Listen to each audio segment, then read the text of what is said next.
Welcome back. So today we are finishing up our review of Christmas Past because we have stopped at Christmas 2022.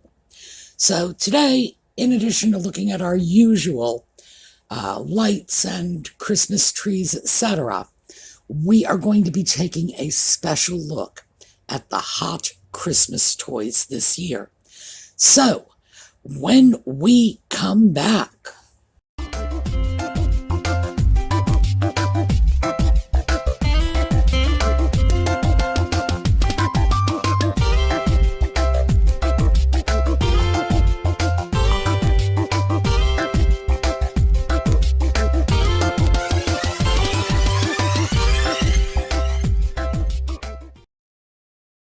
so seeing that this is the last year we are taking a look at in our Christmas of the Past reviews, I went out of my way to get as much diversity in these lighting shows as I could. And this is Diker Heights in New York City. Beautiful. And this looks like it's just houses. And, oh, Clark Griswold would be proud. This also is Diker Heights, another section, and it looks like what they do is put on a neighborhood show. I've never been there, so I can't say for certain, but that's the impression I am getting. And this is another Diker Heights. I cannot tell. There's so much stuff here. I honestly can't tell if we're still looking at a neighborhood, a residential neighborhood, or if we're looking at a business complex. This is just, gosh, it's hard to take it in. There's so much here. This is Philadelphia, and this is an especially nice little show because, as you can see, the Christmas lights are creating ambient light. So if you walk through this area, the lights are sort of soft purple and teal. I have to go there because I imagine that's something really nice to walk through. And I'm not that far from Philadelphia. This is Disneyland. In that Main Street section, there's a little trolley that runs down the middle of this road, and I have not been to Disneyland in many, many years, so I honestly can't say I remember much of this, because I'm sure it's been updated significantly since I was last there. But yeah, Disneyland Christmas. And of course, back to London. This is just beautiful, this angel over the street. I think this is the Regent Street display, but I am not from London, so I don't know. Maybe our British friends can help us out on this one. This one, I did get a street location. This is Oxford Street. And I love this. It's just little stars sort of dripping down from the sky. Very interesting, very pretty. Now we have gone across the English Channel to mainland Europe, and this is Germany. And I got this image from an article talking about how rising energy prices are making displays like this more difficult in some parts of Europe. And frankly, we have better energy resources than they do, so it hasn't hit us with a vengeance. But if things don't change, this may be the last we see of these beautiful displays. Okay, back to the U.S. This is Houston, Texas, and it looks like it's somebody's front yard. Actually, that's not what it looks like. It looks like there is a tornado in somebody's front yard, but it is very impressive. This is the Florida Botanical Gardens. Very, very pretty. I don't know. Now, this was listed as a Christmas display, but I don't know. My recollection, because I have been to Florida not too long ago, my recollection is the botanical gardens do put up lights in the evenings. I just honestly can't say I remember any one particular lighting display. And this is interesting. This is not Christmas lighting. I found this elsewhere. It was in the middle of some Christmas displays, but I decided to include it because this is just one lone tree in a suburban neighborhood somewhere. And I thought, a lot of us really don't have the time or energy to do up an entire house, and some of us actually like the lights year-round. So I thought I would include this because this is the best of both worlds. This is Macy's in Chicago. There were a lot of pictures of this. I didn't want to overwhelm us with one particular location, so I just grabbed this one showing the toy shop and the big tree behind it. And this, interestingly enough, we have not yet done a single image of Paris. This is our first. So this is Paris. And it's too bad. It's the city of lights. It should have been in here sooner. But Paris 2022. And this is Warsaw. Once again, we have not gone to Eastern Europe for our shows. And this is just Warsaw Christmas. Gosh, that's a pretty, pretty city, isn't it? And right around the world, this is Singapore.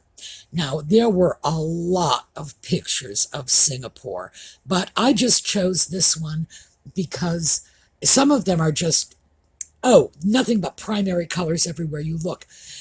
I like this one because you can actually see the little images in the lights. So lovely. And this is San Francisco. I'm not exactly sure what that building is in the background. It's all lit up in red and green, and we have this magnificent tree. This is just beautiful. I really did feel compelled to go back to Bristol, England, because those are the Christmas party people. And this, there were several pictures of this particular area. That little whirligig up on top of that tower, that turns, and it's all lit up, and it just turns in one giant disc of light. But I wanted to get a picture of it still so you could see what it looks like. Bristol, once again, these people take their Christmas seriously. Again, Bristol, and I have no idea where this is exactly in Bristol. It doesn't seem to be in that central marketplace. For all I know, that's just somebody's backyard, because these are Christmas people. And this is Birmingham, because when I started looking for Bristol, I saw some other cities in the UK that have some really interesting Christmas displays. Birmingham, there's a lot to see there, so I was glad to get an aerial view. And this is Manchester. And this looks like it's simply a row of city houses. I don't know. I have never been to Manchester, England. I have been to Manchester, Connecticut, because I was born there. So that's as close as I've come, though. So now let's take a look at Christmas trees in private homes. Now, I put this together as a slideshow for you because we've talked about these Christmas trees. You know, the last decade was white, often with blue highlights. We've still got a lot of that white. The new accent color, by the way, is red this year. But we've got some more interesting trees. And at the very end of this slideshow, you are going to see some Valentine's trees. And I threw those in just for those of you who don't want to give up your tree once Christmas has gone. You can save it and redecorate it. So here's the slideshow.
So now it's time to get into toys. I did a little window shopping for you all for Christmas presents for little ones. We've still got a couple of weeks. Do we? Yes, we've still got a couple of weeks. So if you have little gaps in your Christmas list that need to be filled at the last minute, I've already done the pre-shopping for you. These are all from among the hottest toys, and all of them are $60 or under. Now, you can spend a lot more than that for kids' toys, but frankly, I don't think that's a good idea. So, we're going to go through them. This is Gabby's dollhouse, and it's a little cat dollhouse, and I think there's a little girl that lives in the little cat dollhouse. This is for young female children.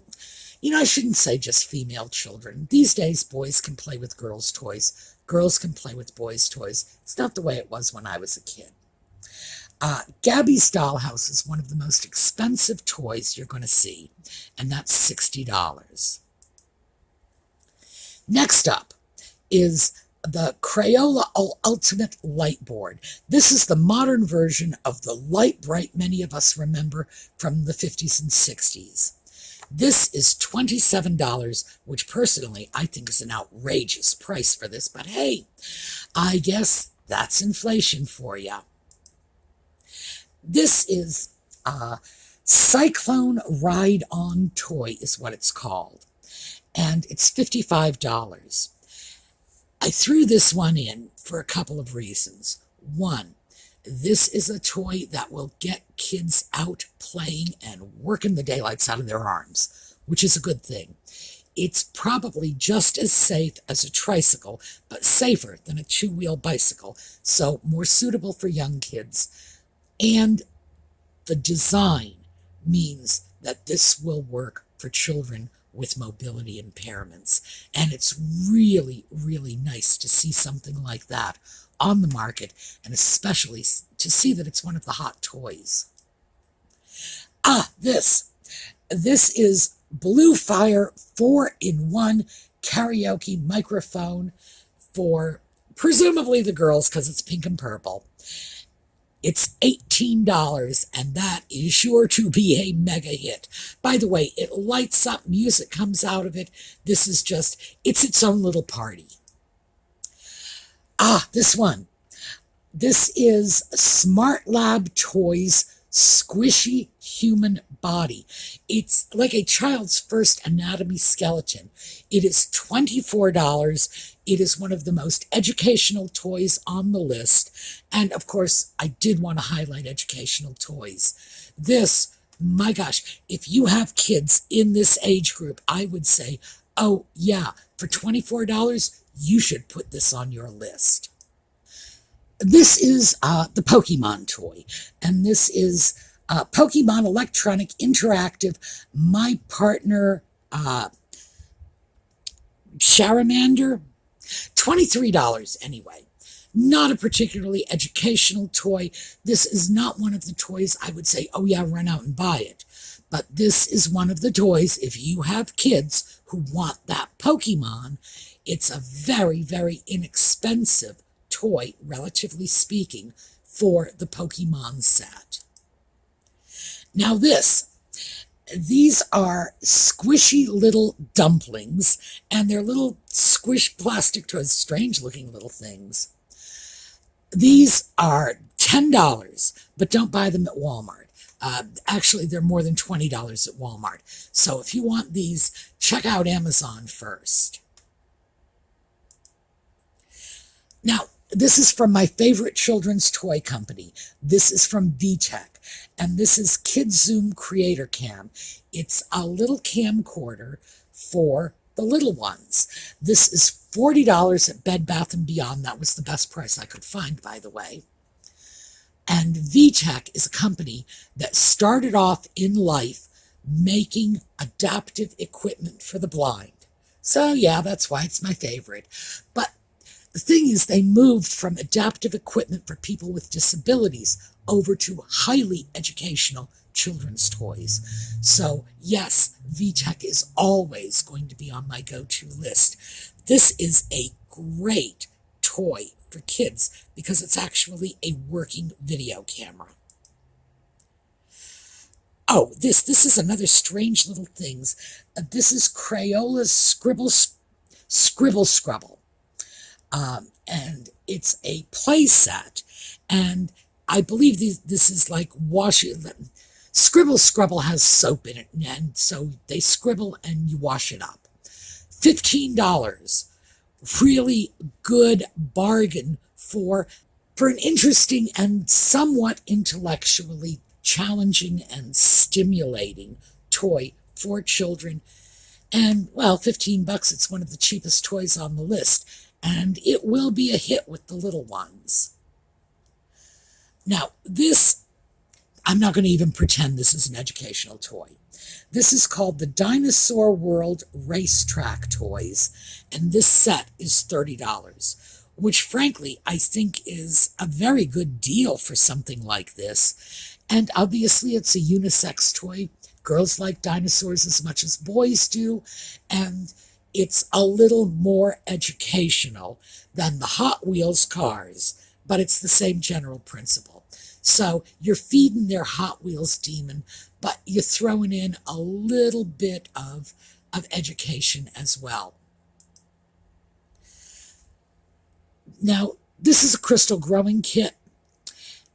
These toys became popular in the 70s and have been fairly popular ever since. This is $20, so it's a reasonably inexpensive toy. It is indeed intellectually stimulating, and there is a certain variety of kid that really loves science kits, and this is an awfully good science kit. Now, you had to know this was coming. Hand-to-hand wombat. I love wombats. I want a wombat so badly. This is $17, and the reason this is in here is this is a game that is just as much fun for adults to play as it is for kids. And one of the problems when you have a child, perhaps an only child, or there are only a couple of them, they're not enough to get a real good board game going, they're always begging mom and dad, play with me, play with me. So, you want to get a game that is going to at least be marginally interesting for mom and dad, too. And, hey, wombats. This is Pixie Bells interactive enchanted animal toy, and it's $15, and it lights up and it does all kinds of interesting stuff. So I wouldn't exactly call it educational, and I wouldn't exactly call it intellectually stimulating, but it's definitely better than, a box of toy soldiers. This is $35. This is the Easy Playhouse Fairy Tale Coloring Pages Castle. It is a large, heavy-duty cardboard castle. The kids color the outside of the castle. Well, mom and dad put the castle together, but it's just simple, tab and slot assembly. The kids color it. Mom and dad put it together, and then the kids go in there and play. And you don't have to deal with them again for a long time. By the way, that's always what I look for in a toy. Now, this, $22. This is the Kinetic Sand, construction site folding sandbox playset. The kids fill this with dirt, go outside and play with it.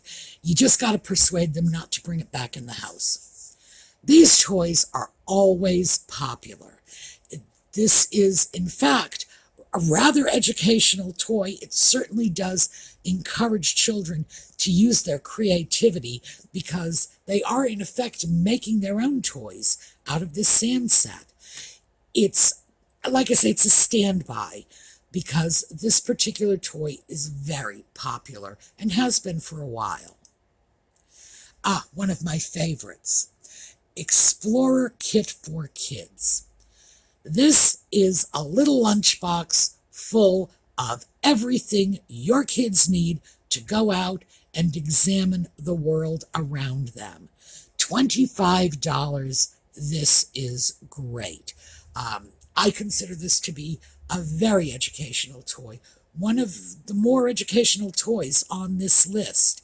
So, oh yeah, tell them to go out and be Dora the Explorer. Oh, and notice it even has a little battery-powered hand fan. So if it's hot when they go out, they can cool off their faces. Kids are going to love this. Okay, now this is not what I would call a terribly educational toy, but it is very, very interactive, and it's another VTech toy, so I am going to push it. This is the VTech Rover Pup. It's $25, and it's a little pup on wheels that makes noise and lights up and whatever. It's very visually stimulating, but in terms of VTech's educational toys, I would say it's on the lower level in terms of the education aspects of it, but definitely on the higher end when it comes to the bells and whistles. Oh, this one. Okay, this is Star Wars Galactic Snacking Grogu. This one is $25. Kids ages 4 to 8. That's probably your target market. But keep in mind, you know your own kids. You know whether or not your 3-year-old could handle this. It does have batteries. Or, your 10-year-old would still like something like this. If you've got kids in that age group, get this toy because this is selling out everywhere. It is like this year's Cabbage Patch Kids. $25 is the list price. I'm having trouble finding stores that are still carrying it. FAO Schwartz has it for $40 plus shipping. So basically it's twice the suggested retail price. But if you've got kids in this age group, they're going to want this. And now, finally, another VTech toy. This is the number one toy this year. This is VTech's Level Up Gaming Chair. $45 to $50. It's a general range. And this is for the little ones. I would say probably that same 4 to 8 age range. And they have a little console, and they can do stuff. And once again, VTech, it's an educational toy. That console does stuff. I'm not really sure what it does, because I couldn't get my butt in that chair anyway. But number one selling toy this Christmas season. So that is what I have for you in terms of toys. I would say my top picks are that Explorer set, the human skeleton, which was a very good price for a very educational toy, the Grogu, because that's what kids want. I'm not going to try to push that as an educational toy. It isn't. It's just a soft, fuzzy guy, but the kids are just eating that up like candy. And the VTech gaming chair, because it is the number one toy. As for the rest of them, I tried to come up with a good assortment of toys, including some in the price range of like stocking stuffers, that $10 to $15 price range. A few of those. But good luck with your Christmas shopping. I hope this little list comes in handy. And now, because I promised you a suggestion on how you might want to spread Christmas cheer, I'm going to tell you a story from my childhood. When I was 12 years old, I went to a school out of my district, and I had to transfer to 2 buses. And my bus connection was made at the school administration building. And they had one of these. This is an old-fashioned switchboard. And they also had a charming old woman who ran the switchboard, and I would sit in that main office with her for 20 minutes every morning and afternoon when I was waiting for the buses. One would drop me off, and I'd wait for the other one to pick me up. Now, she was a sweetheart. She ran that switchboard, and she had run it for many, many years. She was also a smoker. And with no one there to relieve her, she could not get a cigarette break. So, as an enterprising woman with a bored kid sitting 10 feet away from her, she taught me to run the switchboard. So, I was running a switchboard like that when I was 12 years old, which of course I shouldn't have been, but she wanted her smoke. What can I say? And after that, I guess this would have been 1967, 1968, I believe, because it was a year after, I saw a flyer from my local synagogue asking the members of their congregation who had indispensable skills, nurses, doctors, firefighters, policemen, to sign up at their registry to work for Christmas. It was their sort of Merry Christmas to the Gentile community. And I went over and signed up. So I worked switchboards from small hospitals to police and fire departments, right up until the time that they converted over to digital switchboards. And that was sometime in the 90s. So I probably spent 20, 25 years working Christmas. I would work Christmas evening, I would work Christmas Day, just to give people a chance to be home with their families. I started doing it as a teenager, as I didn't really have anybody significant to be home with. It was up to my parents to be there, not me. So my suggestion to you is check your skills inventory. Do you have a special skill? Are you a retired nurse's aide? Do you have secretarial skills? Anything you think might be useful for people who work in the necessary professions. For me, switchboard operators, oh yeah, that was an easy match.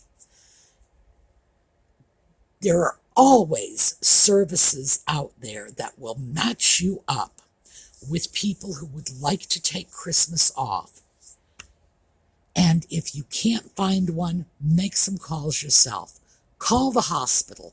That's the big one. Usually in a hospital, if you can bring someone a glass of water or empty a bedpan, they'll take you. And that will allow someone to go home and be with their family on Christmas. So that is my suggestion. If you're looking for something you can do very easily, won't cost you a dime, it'll just cost you a few hours, and do something nice for the community. Let someone with a family of small children go home and be with their kids on Christmas.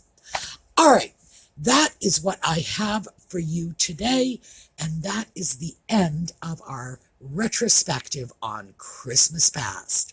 We're going to take a look at a slideshow on the way out, and I will see you all again. Well, I'll see you tonight for Just Chattin', and for those of you who don't stay with me for Just Chattin', I will see you next weekend. Have a terrific day.